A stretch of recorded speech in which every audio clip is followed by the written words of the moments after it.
Da-Hyun Kim walked through the empty halls of the new Seoul Memory Center.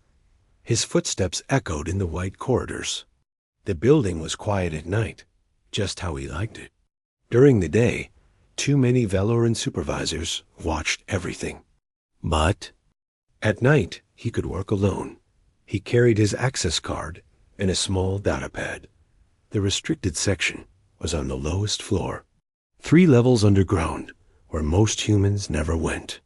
The Valorans said it contained old maintenance records. Nothing important. But Du-Hyun knew better. For 6 months, he had been finding strange files in the quantum storage arrays. Files that should not exist. The Valorans had cleaned all human records when they came to Earth 90 years ago. They said human history, before first contact, was just myths and lies. Primitive stories that held back progress. Du-Hyun had grown up believing this. Every human child learned it in school. Before the Valorans came, humans were violent and stupid. They fought wars over nothing. They destroyed their planet with pollution. They could barely leave their own world. But the files he found told a different story. The elevator hummed as it took him down. The doors opened to reveal the storage level. Rows and rows of quantum drives lined the walls. Each one held millions of records. Most were labeled in Valoran script, but some had older markings. Human markings that made no sense to him. Du-Hyun walked to array section J to 7. This was where he had found the first strange file 3 weeks ago. A fragment of something called a historical document. It mentioned places with names he had never heard: Seoul, Tokyo, New York. A file claimed these were human cities that existed before the Valorans came. But that was impossible. Before first contact, humans lived in scattered tribes. They had no cities, no technology, no culture worth saving. He plugged his datapad into the array and began searching. The quantum drives contained more information than any human could. Read in a lifetime, most of it was boring. Shipping records, construction plans, resource allocations. But hidden in all that normal data were fragments of something else. Tonight, he found something new. The file was corrupted, but readable. It contained words in a language that looked almost like Valoran Standard, but different, older. The file called it Korean. Du-Hyun felt something strange when he read that word. Like remembering a dream he had forgotten. According to the file, Korean was a human language, one of hundreds that humans used to speak. The file said humans had their own languages, their own cultures, their own nations. It even claimed humans had traveled to other star systems before the Valorans arrived. Du-Hyun stared at the screen. This had to be a mistake. Some kind of data corruption. Humans could not have built starships. They barely had fire when the Valorans found them. But as he read more, other files began to make sense. References to something called Korea that he had seen before, but ignored. Technical diagrams for ships that looked almost human in design. Records of human colonies in star systems that the Valorans claimed to have discovered themselves. His hand shook as he copied the files to a secure data crystal. If any Valoran found these files, Du-Hyun would be arrested. Humans were not allowed to access restricted historical data. The penalty was neural reformation, a process that erased dangerous thoughts and replaced them with proper loyalty to the Empire. The crystal finished copying just as he heard footsteps in the corridor above. Du-Hyun quickly disconnected his datapad and hid the crystal in his jacket. The quantum array showed no signs of being accessed. He walked calmly to the elevator. Footsteps belonged to Hai-Jin Park. She worked in the engineering section and often stayed late. Du-Hyun had seen her many times, but never spoken to her. She looked nervous tonight. Working late again? She asked as they rode the elevator up together. Just routine maintenance, Du-Hyun replied. You? Same. But her eyes said otherwise. She looked like someone hiding a secret. They walked to the exit together. Outside, new Seoul stretched before them. The city was beautiful in its own way. Tall spires of white metal reached toward the stars. Perfect geometric patterns covered every surface. No chaos, no disorder. Everything built according to Valoran principles of harmony and efficiency. But looking at it now, after reading those files, Du-Hyan felt something was wrong. The city looked empty, soulless, like it was built for machines instead of people. Du-Hyan, Hai-Jin said quietly. Can I ask you something? Of course. Have you ever felt like something was missing? Like there should be more to being human than this? Du-Hyan stopped walking. That was a dangerous question, the kind that led to neural reformation. But looking at her face, he saw the same confusion he felt. Sometimes, he said carefully, I work with the old computer systems, the ones from before the renovation projects. Sometimes I find fragments of data that do not match what we learned in school. Songs and languages that officially never existed. Pictures of buildings that look human but different from Valoran architecture. Du-Hyan's heart raced. She had found something too. That sounds like data corruption, he said, testing her. Maybe, but the corruption is very detailed. Very consistent. Like it was real once. They reached the transport station. Other humans waited for the night transport, all heading home to their assigned housing blocks. They looked tired, content. None of them seemed to wonder about missing pieces of history. Hai-Jin, Du-Hyan said quietly. What if I told you the corruption was not random? What if there was a pattern to it? She looked at him for a long moment. Then she nodded. Meet me tomorrow night. Sector 7 maintenance tunnel. After midnight. She handed him a small device. This will get you past the security sensors. The transport arrived with a soft hum. As Du-Hyan climbed aboard, he felt the data crystal in his jacket. Such a small thing, but it might contain the key to understanding what humanity had lost. The transport carried him through the perfect streets of New Seoul, past the monuments to Valoran generosity, past the schools where human children learned to be grateful for their liberation from primitive chaos, past the memory center where he worked to preserve the approved version of history, but in his pocket was another version, one that suggested humans had not been primitive at all, one that claimed they had built something worth remembering. Du-Hyan looked up at the stars through the transport window. According to everything he had been taught, humans had never walked among those stars. But the files suggested otherwise. They suggested humans had built ships and crossed the void between worlds. They suggested humans had been something more than grateful subjects of a benevolent empire. Tomorrow night, he would learn if Hai-Jin had found the same truth. If she had discovered that the past the Valorans gave them was not the only past that existed. The transport stopped at his housing block. Du-Hyan walked to his small apartment and sealed the door behind him. He hid the data crystal behind a loose wall panel and lay down on his bed, but sleep would not come.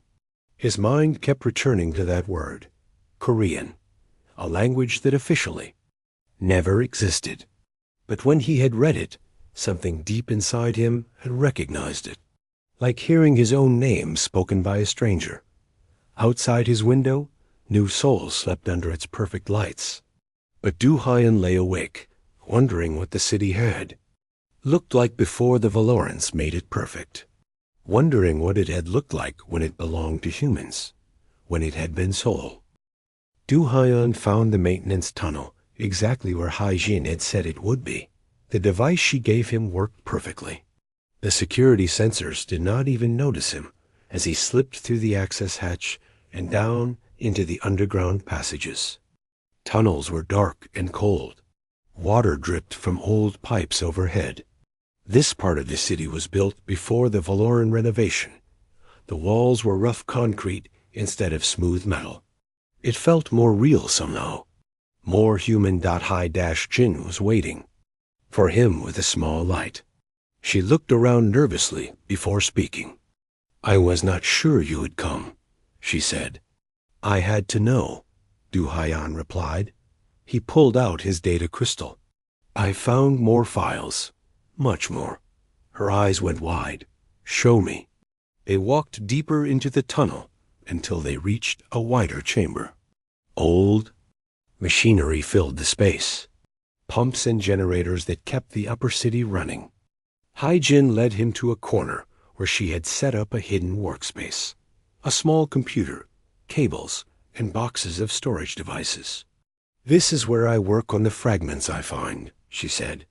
The Valorans never come down here. Too dirty for them. Du Haiyan plugged in his crystal. The files appeared on her screen. Ti-Jin read silently, her face growing pale. This says humans had 17 colonies, she whispered. 17 star systems with human cities and farms and schools. Keep reading, Du Haiyan said. The files told an incredible story. Before the Valorans came, humans had been expanding across the galaxy. They had built faster-than-light ships. They had terraformed worlds. They had been on the edge of becoming a major galactic power. Then the Valorans arrived.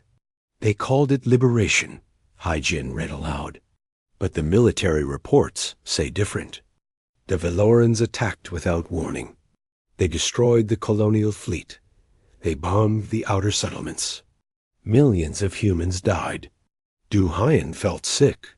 But they saved us from our primitive ways. Everyone knows that, do they? A new voice spoke from the shadows. Both of them spun around. An older woman stepped into the light. She was maybe 50 years old, with gray hair and tired eyes. But she moved like someone used to danger. Who are you? Hai-Jin demanded. My name is Su-Jin Oh. I used to be a professor. Before the Valorans decided teaching real history was a crime. She looked at the computer screen. Where did you find these files? Du Haiyan and Hai-Jin looked at each other. This could be a trap. Valoran agents sometimes pretended to be rebels to catch real ones. I found them in the Memory Center archives, Du Haiyan said carefully. And I recovered them from old computer systems. Hai-Jin added. Su-Jin nodded. Good. That means the Valorans missed some. They thought they had erased everything, but humans are harder to erase than they expected. She sat down on an old crate. What I am about to tell you will sound impossible, but every word is true. I was there when the Valorans came. I was 22 years old and studying at Seoul National University. Seoul National University? Du Haiyan felt that strange recognition. Again, the greatest university in Korea. Korea was a nation, a human nation with 50 million people. We had art and music and literature that went back thousands of years. We had technology that rivaled anything the Valorans possessed. Hai-Jin shook her head, but humans were primitive, barely past the Stone Age. That is what they want you to believe. But think about it. If humans were so primitive, why did the Valorans need 90 years to pacify Earth? Why did they need to erase every record, every language, every culture? You do not spend that much effort destroying nothing. Su-Jin pulled out her own data device. I have been collecting fragments for decades. Hidden caches, buried archives, the memories of old people before they die. I know what we lost. The screen filled with images. Cities that were clearly human, but unlike anything in the current world. Tall buildings made of glass and steel instead of Valoran white metal. Streets full of vehicles that looked human-designed. Most shocking of all, pictures of humans in military uniforms standing beside starships. The human colonial fleet, Su-Jin said. We had over 300 ships. Exploration vessels, cargo haulers, and warships. The Valorans destroyed most of them, but some escaped. Escaped where? Du Haiyan asked. That is what we need to find out. The files you found mention hidden colonies, places the Valorans think they destroyed, but might have survived. Footsteps echoed in the tunnel. Su-Jin immediately shut off the computer and gestured for silence. They waited in the dark as the sounds passed overhead. A maintenance patrol, probably. When it was quiet again, Su-Jin spoke in a whisper. There are others like us, humans who remember fragments, humans who found pieces of the truth. We have been waiting for the right moment. The right moment for what? Hygiene asked. To take back what was stolen from us. She led them deeper into the tunnels. They passed through chambers full of old equipment and forgotten storage rooms. Finally, they reached a heavy door marked with symbols that were definitely not Valoran. Korean writing, Su-Jin said, seeing Du-Hyen's expression. This was a subway station, part of the transportation system that connected all of Seoul before the Valorans rebuilt it. Behind the door was a large space that had been converted into a meeting area. About 20 humans sat on benches and crates. They looked up as Su-Jin entered with the newcomers. These are the ones I told you about, Su-Jin announced. The archivist and the engineer. They found the colonial records. A man in his 30s stood up. He was tall and muscular, with scars on his hands. My name is Woo Bin Choi. I used to be a soldier before the Valorans decided humans did not need armies anymore. You were in the human military? Hygiene asked. For 6 years. Until they disbanded all human military units and sent us to work in construction. But some of us remember our training. Some of us remember what it felt like to fight for something we believed in. A younger woman approached them. She wore the white coat of a medical worker. I am Yoon-Ha Yoon. I work in the Neural Reformation Center. I have been studying the process, trying to understand how it works. Du-Hyen felt a chill. You work there? Someone has to. And someone has to figure out how to undo what they do to our people. Her eyes were hard. I have seen what neural reformation really does. It does not just erase dangerous thoughts. It harvests them. Harvest them? Hyjin repeated. The Valorans do not just want humans to be loyal. They want to understand how we think. Our neural patterns, our creativity, our ability to adapt. They copy it and use it to enhance their own minds. Su-Jin nodded grimly. That is why they keep us around. We are not just subjects. We are resources. They farm our thoughts like we used to farm crops. Woo Bin slammed his fist against the wall. Enough talk. When do we act? Soon, Su-Jin said. But first we need to know more. Du-Hyen, can you access more files from the memory center? Maybe, but it is getting dangerous. There are more security sweeps now. And I can keep searching the old computer systems, Hyjin added, but I need better equipment. Yoon-Ha opened a medical bag and pulled out several small devices, memory enhancers. They will help you remember things the neural conditioning made you forget. But be careful. Too much too fast can cause psychological damage. Du-Hyen took one of the devices. It looked like a simple headband with tiny sensors. What exactly will we remember? He asked. Language, mostly. Culture. The shape of thoughts that the Valorans tried to erase. You might start dreaming in Korean. You might remember songs your grandmother sang before she was sent for reformation. The meeting continued for another hour. They planned how to gather more information, how to contact other resistance cells in different cities, how to prepare for the day when they would fight back. As they prepared to leave, Su-Jin pulled Du-Hyen aside. You found something special in those files, something about the colonial fleet. I can see it in your eyes. Du-Hyen hesitated and decided to trust her. There were coordinates, hidden in the technical specifications, references to something called Operation Haven. Su-Jin's face went white. Operation Haven? I heard rumors about it during the invasion. A secret plan to preserve human civilization, even if Earth fell. What kind of plan? Hidden colonies. Ships. Full of civilians and everything they would need to rebuild. The plan was to hide them so deep in space that the Valorans would never find them. Du Hyan felt his heart racing. Do you think they survived? If they did, they would be the only humans left who remember what we really were, what we could become again. They climbed back up to the surface world. The perfect streets of New Seoul looked different now. Du Hyan could see the lies in every clean line and geometric pattern. This was not human architecture. This was a cage, made to look like Paradise Dot. As he walked home, Du Hyan touched the memory enhancer in his pocket.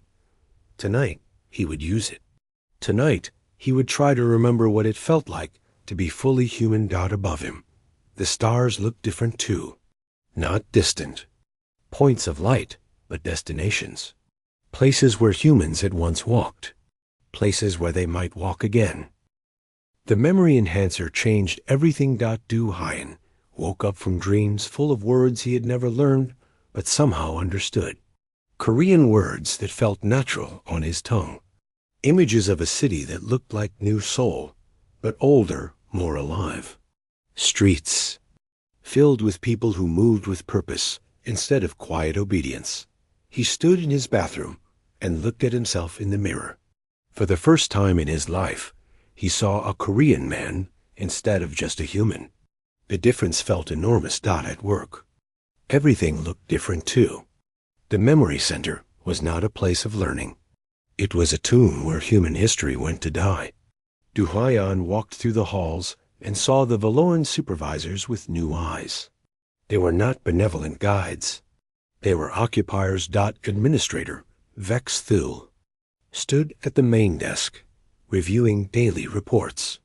His pale blue skin and 4 arms marked him as a high-ranking Valoran. Du Hyan had always felt grateful when Vex Thul spoke to him.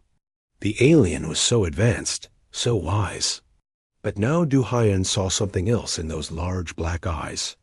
Contempt, the look of someone who owned everything around him. Archivist Kim, Vex Thul, called out, "Your sector showed unusual access patterns last week. Explain." Du Hyan's heart jumped, but he kept his voice steady.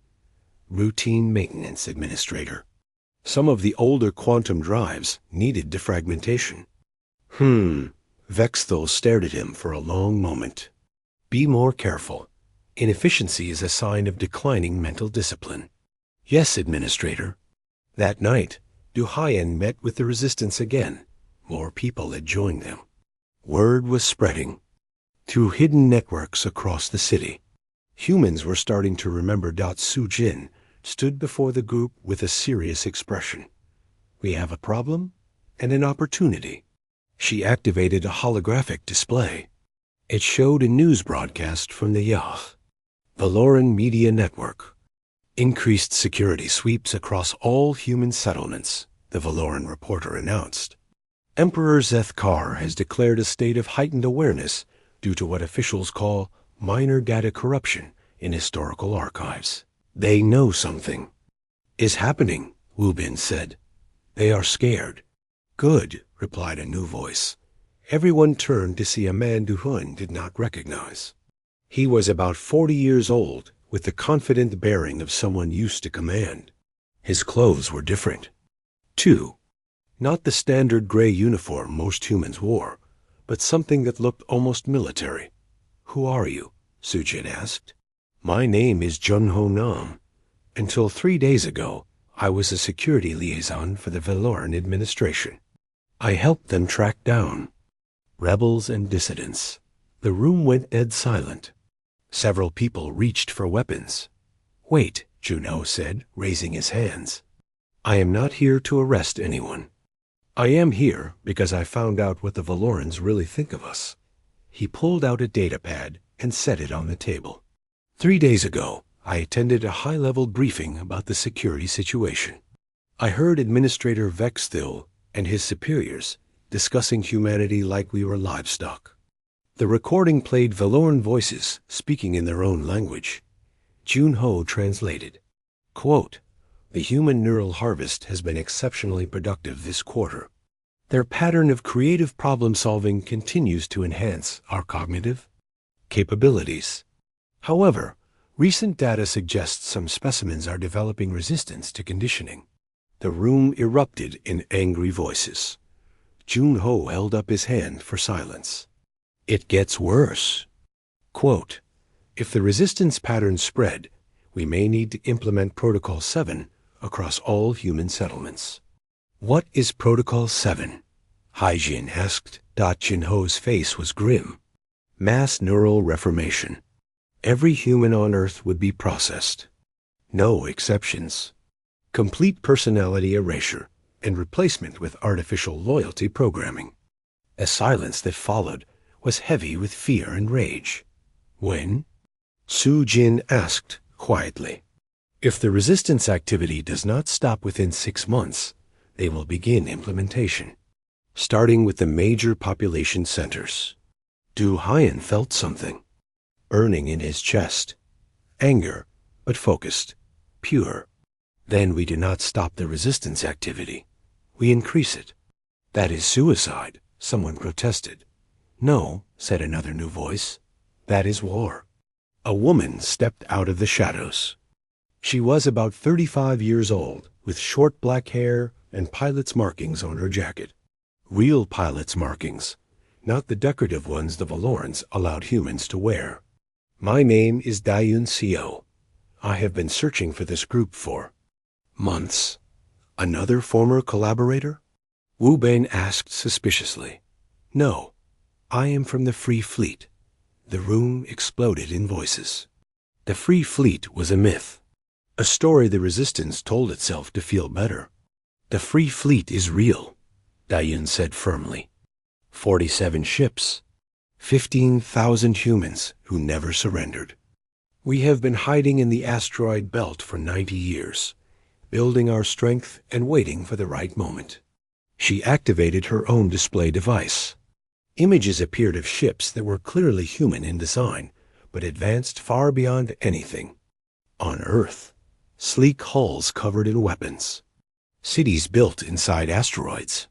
Factories producing technology that looked like it could match Valoran equipment. "We never forgot who we were," Dayun continued. "We kept our languages, our cultures, our military traditions. And we improved our technology every year. The Valorans think they destroyed the colonial fleet, but they only destroyed the ships. That stayed to fight. The smart ones ran and regrouped." Su Jin stared at the images. "Why reveal yourselves now?" "Because Earth is broadcasting." "Broadcasting what?" "Hope. For the first time in 90 years, we are detecting radio transmissions from Earth that are not Valoran propaganda. Coded messages, resistance communications, signs that humans here are remembering who they are." Du Haiyan stepped forward. "We found records of Operation Haven, hidden colonies that survived the invasion." Dayun nodded. 7 colonies confirmed, 3 more probable. They have been waiting for a signal from Earth that it was time to return. Return for what? To take back what was stolen from us. Junho pulled out another device. "I can help with that. I know Valoran military positions, communication codes, and security protocols. Everything we need to coordinate a planet-wide uprising. And I know how to reverse neural reformation," Yunha added. "We can restore the people they have already processed." Wu Bin grinned for the first time since Du Haiyan had met him. Finally, a real fight. Over the next 3 hours, they planned the impossible. A coordinated rebellion across 12 major cities. Simultaneous attacks on Valoran facilities. The broadcasting of hidden human history to every communication device on the planet. "We will need weapons," Wu Bin said. "The Free Fleet has been smuggling them to Earth for months," Dayun replied. "Hidden caches in every major city. We were just waiting for someone to use them. And we will need to move fast," Junho added. Once we start, the Valorans will respond with everything they have. Du-Hyan looked around the room at faces that had changed completely in just a few weeks. These were not the same confused, obedient humans who had attended the first meeting. The memory enhancers had worked. The hidden files had worked. The truth had set something free inside them. "There is something else," he said. "If we are going to fight, we need a symbol. Something that reminds every human what we are fighting for." He pulled out his datapad and showed them an image from the historical files. A flag with red, white, and blue stripes, and a circle in the corner. The flag of Korea, one of the human nations that existed before the Valorans came. "We need more than one," Hyjin said. "Every human culture had symbols. Flags, songs, languages. We need to bring them all back." Gayun smiled. "The Free Fleet kept them all. When we retake Earth, every human will remember where they came from." "When do we start?" Sujin asked. "Tomorrow night," Gayun replied. "The Free Fleet will begin their approach to Earth. In 72 hours, they will be in position to support the uprising. And if we fail, then Protocol 7 becomes irrelevant, because there will not be any humans left to process." They spent the rest of the night making final preparations. Weapons were distributed. Communication codes were established. Target lists were finalized. As dawn approached, Du-Hyan walked back through the streets of New Seoul one last time. In 3 days, this city would either be free or burn to the ground. There would be no middle path. He looked up at the Valoran towers that dominated the skyline. Perfect geometric shapes that had never known human thoughts or dreams. Soon, those towers would learn what humans could do when they remembered who they were. The Korean words came naturally now. Words his grandmother might have spoken before. The Valorans took her for neural reformation. "We are coming home," he whispered to the empty streets. "We are coming home." The uprising began at exactly midnight. Du-Hyan stood on the roof of the memory center with a device that would broadcast the hidden human history to every communication network on Earth. Below him, the perfect streets of New Seoul were about to become a battlefield. "Are you ready?"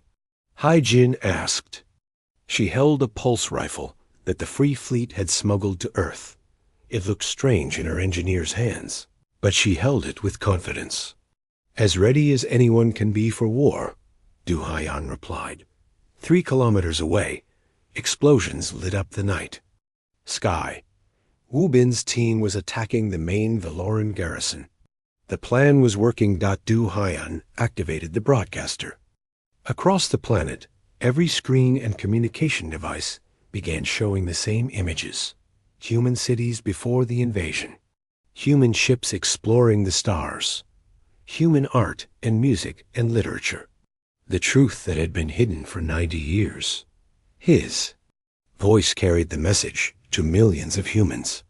"My name is Du-Hyan Kim. I am Korean. Korean is a human language. Korea was a human nation. For 90 years, the Valorans have told us we were primitive before they came. They lied. On the streets below, humans stopped walking. They stared at screens showing their real history. Some fell to their knees as suppressed memories came flooding back. Others began to scream in rage. We built cities that touched the sky. We created art that moved the soul. We traveled between the stars and made new worlds bloom with life. The Valorans did not save us from primitive chaos. They destroyed a civilization that threatened their empire. The Valoran response was swift. Security forces poured out of their compounds with weapons and vehicles. But they found humans waiting. For them, humans with weapons and anger and 90 years of suppressed fury. The first battle happened at the transport hub in District 7. 50. Valoran troops with advanced armor and energy weapons against 200 humans with smuggled rifles and homemade explosives. The Valorans expected easy victory. They were wrong. Humans had spent 90 years watching Valoran tactics, learning their weaknesses. The resistance fighters moved like they had been training for decades. They used the city's layout against the invaders. They coordinated with a precision that shocked the alien forces. Most importantly, they fought with something the Valorans had never seen in humans before: real determination. The kind that comes from knowing exactly what you are fighting for. Jun-Ho's intelligence proved invaluable. He knew which facilities were vital to Valoran operations, which commanders were most vulnerable, which communication networks could be hacked or destroyed. The orbital defense station is the key, he told Sang-Ho. Lee, the former military analyst who had emerged as the Resistance's strategic leader. If we can take it, the Free Fleet can reach Earth. How many defenders? 200 Valorans. But they have particle cannons that can destroy entire city blocks. Sang-Ho studied the tactical display. We need a distraction. Something big enough to draw most of the defenders away. That distraction came from an unexpected source. Across the planet, humans were not just fighting, they were celebrating. The broadcast had triggered a cultural explosion. People were singing songs in languages they had not heard since childhood. They were dancing traditional dances. They were painting flags on buildings and teaching their children words the Valorans had tried to erase. The celebration was itself an act of rebellion. For 90 years, humans had been quiet and obedient. Now they were loud and joyful, and completely out of control. The Valorans had no idea how to respond to this. Their crowd control tactics were designed for frightened subjects, not humans who were singing and laughing while they fought. In Paris, humans danced in the streets while throwing homemade bombs at Valoran vehicles. In Tokyo, children drew pictures of Mount Fuji on walls while their parents sabotaged alien communication equipment. In Cairo, thousands of people gathered to sing in Arabic while resistance fighters stormed the regional command center. The orbital defense station fell at 0347 hours local time. Sang-Ho's team used the celebrations as cover to approach the facility. While Valoran attention was focused on the crowds in the city, 30 humans infiltrated the station through maintenance tunnels. The battle inside was brutal. Valoran defenders had superior weapons and armor, but the humans had something more valuable. They knew the station's layout better than its builders. Jun-Ho had provided detailed blueprints and security codes. More importantly, they were fighting on their home world. Every human in that station knew that failure meant the death of their entire species. The station's particle cannons fell silent. At dawn, in space, the Free Fleet began its approach to Earth. Diyun watched from the command ship as Earth grew larger on the screens. She had been born in the asteroid belt, but this was still her world, the world her parents had fled to preserve. Their freedom. 47 ships against the entire Valoran fleet, her second-in-command said nervously. The Valoran fleet is designed to fight other traditional spacefaring civilizations, Dayun replied. They have never faced humans who learned to fight in asteroid fields and dead space. Their tactics are 90 years out of date.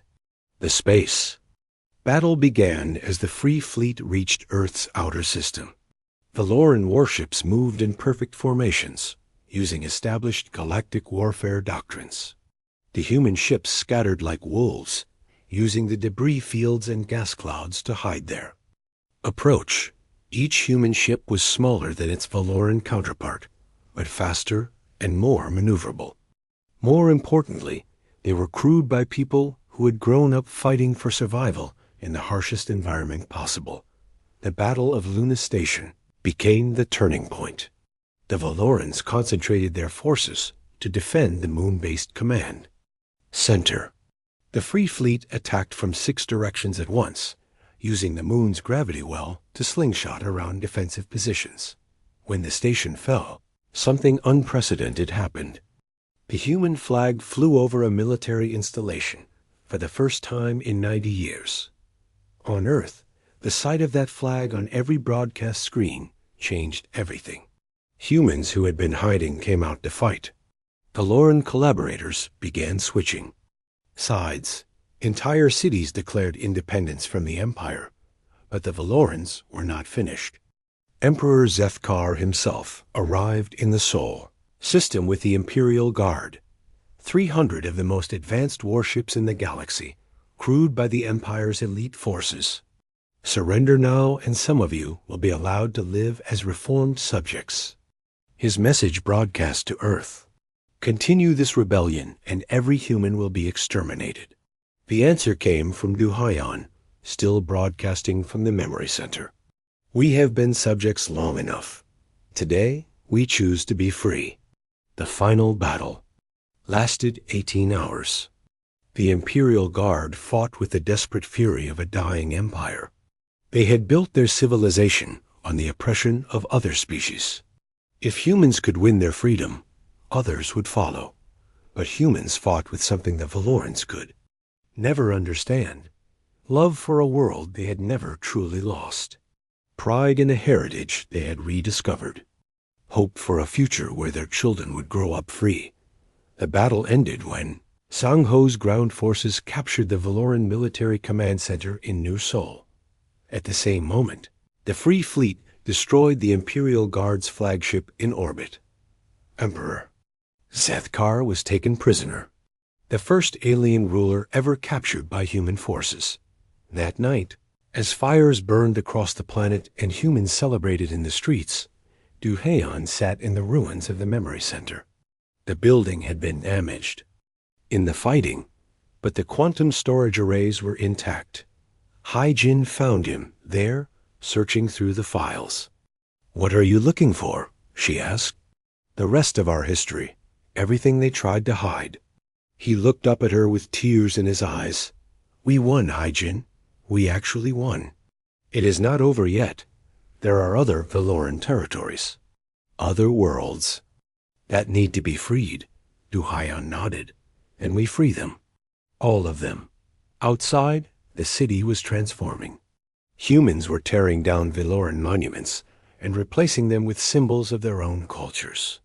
Korean flags hung next to Japanese, Chinese, American, European, African, and dozens of others. The Free Fleet was landing at spaceports around the world.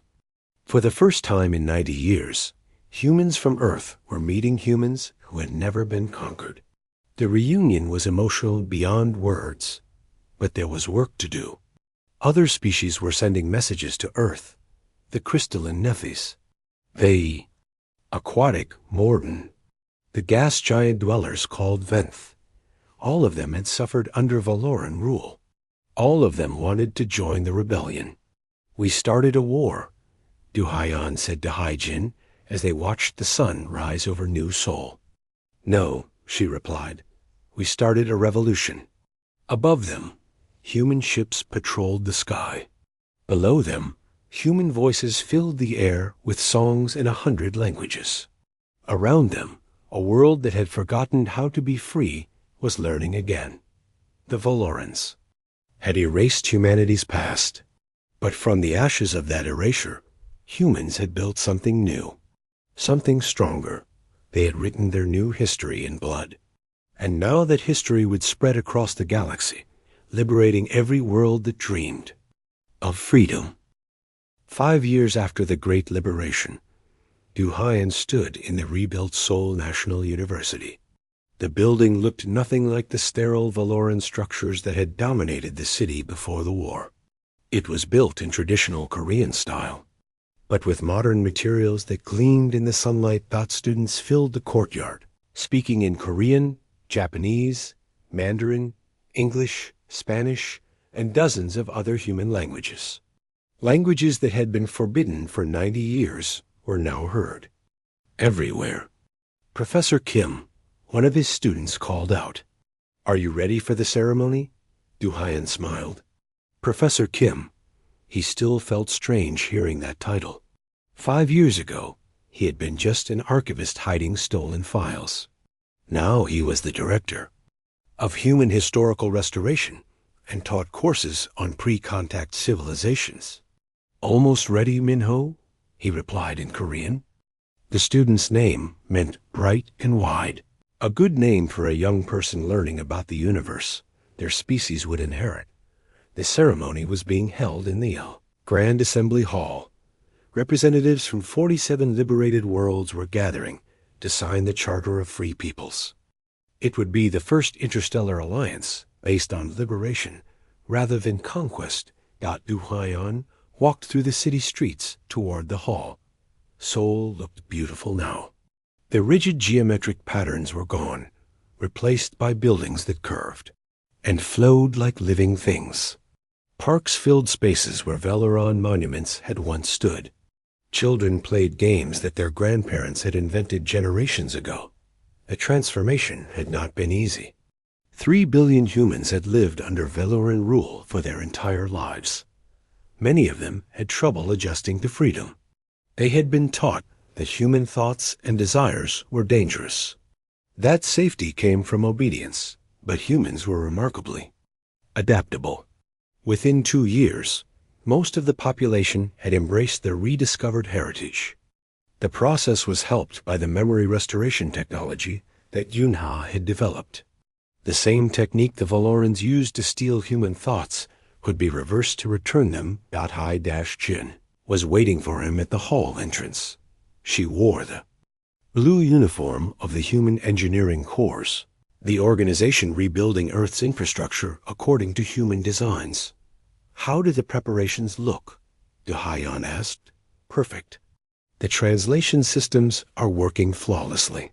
47 different species will be able to communicate without any problems." That was important. The liberated species were incredibly diverse. The Nethys communicated through color changes in their crystal bodies. The Mordan used sonic patterns that human ears could barely detect. The Venth existed as living gas clouds and spoke through electrical discharges. But they all shared one thing. They had all been oppressed by the Valoran Empire, and they had all been freed by the human rebellion. "Any word from the exploration fleets?" Du Haiyan asked. Young Su's expedition reached the Andromeda sector yesterday. They found 2 more hidden human colonies, both intact and thriving. Du Haiyan felt the same joy he experienced every time they found survivors. Operation Haven had been even more successful than anyone had imagined. 12 human colonies had survived the Valoran invasion, preserving different aspects of human culture and technology. Each rediscovered colony was like finding a lost piece of humanity's soul. The colony at Wolf 359 had maintained Earth's great musical traditions. The settlement in the Vega system had preserved human literature and poetry. The hidden base at Proxima Centauri had continued developing faster-than-light technology. And the Valoran territories? 40% liberated. The remainder are either negotiating surrender terms or trying to flee to the galactic rim. The Valoran Empire had collapsed faster than anyone had expected.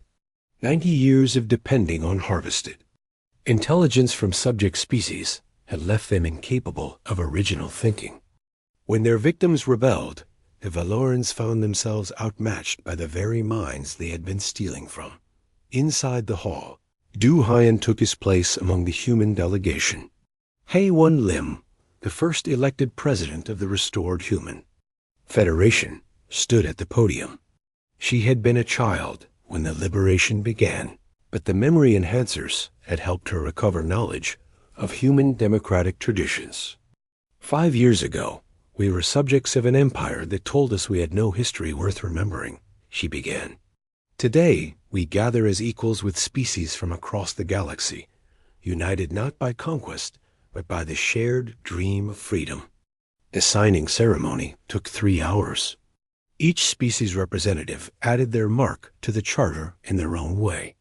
Some signed with instruments. Others used natural secretions. The Venth delegate created a permanent electrical pattern in a special metal plate. When it was finished, the galaxy had its first alliance of truly free peoples. After the ceremony, Duhain walked to his favorite place in the city. It was a small park built on the site where the memory center had once stood. A memorial garden with plants from every human colony, growing together under Earth's sky. Su-jin, found him there, as he had known she would. She was older now, and her hair was completely white, but her eyes still burned with the intensity that had made her such an effective resistance leader. "Thinking about the old days?" she asked. "Thinking about how much we have changed," Duhayan replied. 5 years ago, we were trying to remember who we used to be. Now we are becoming something completely new. That is what happens when a species tastes freedom after generations of slavery. We do not just go back to what we were. We become what we were meant to be. They sat in comfortable silence, watching human children play with young beings from a dozen different worlds. The playground echoed with laughter in languages that had never been heard together before. Sora finished her report on the Cultural Restoration Project, Sujin said. 93% of pre-contact human cultures have been successfully recovered. Languages, traditions, art forms, everything. Sora Choi had been working tirelessly to rebuild what the Valorans had destroyed. She traveled to every human colony, every liberated world, collecting fragments of human heritage and weaving them back together. And the other 7%? Gone forever. But Sora says that is actually good. It means humans are creating new culture instead of just preserving old ones. We are not a museum civilization. We are still growing. A messenger approached them. She wore the uniform of the Deep Space Exploration Service, the organization that was mapping the galaxy and searching for other survivors. Professor Kim? President. Lim wants to see you. There has been a discovery. Duhain and Su-jin followed the messenger to the presidential palace. The building was designed in the style of Korea's ancient royal palaces, but built with materials that could withstand orbital bombardment. Beauty and strength combined, like humanity itself. President Lim waited in her office with several members of the Exploration Command. Their faces showed excitement mixed with concern. "Show him," she said. The holographic display activated, showing a star map of the galactic core. Deep in the center, where the radiation should have made life impossible, was a cluster of structures that were clearly artificial. "We found this while surveying the Sagittarius sector," explained Captain Young Soo Kim, the expedition leader. "At first, we thought it was some kind of natural phenomenon, but the patterns are too regular, too purposeful." "What kind of structures?" Duhayan asked. "Cities, ships, installations that make Valoran technology look primitive. And they are incredibly old, maybe 50,000 years. Su-jin leaned forward. "Who built them? That is the question. But we found something else. Records, written in a language that our computers cannot translate. But the mathematical principles are familiar." The display showed symbols carved into metal that had somehow survived 50 millennia in the radioactive heart of the galaxy. "These symbols," Duhayan said slowly, "they look almost like a very early form of human writing," Young-Soo finished, "as if humans, or something very much like humans, lived in the galactic core long before we evolved on Earth." The implications were staggering. If the structures were human in origin, it meant their species was far older than anyone had imagined. It might mean that humans had ruled the galaxy before, been defeated by some ancient enemy, and slowly rebuilt their civilization on distant worlds like Earth. "There is more," President Lim said. "We detected energy signatures from several of the installations. They are not dead ruins. Something is still active down there." "What do you want me to do?" Duhayan asked. "Lead an expedition. You understand human history better than anyone. If there are answers in the galactic core, you are the most likely person to find them." Duhayan looked at the star map. The galactic core was the most dangerous region of space. The radiation alone would kill most forms of life. The gravitational forces could tear apart anything but the most advanced ships. But if there were answers, if there were survivors of an even more ancient human civilization, if humanity's story was even larger than they had imagined, when do we leave? He asked. 6 months later, Duhan stood on the bridge of the exploration ship New Sol as it approached the galactic core. The crew was entirely human volunteers, the best and brightest from Earth and all the colonies. Behind them, the galaxy was changing. The liberation movement had spread to over 200 worlds. Species that had been enslaved for millennia were remembering what freedom felt like.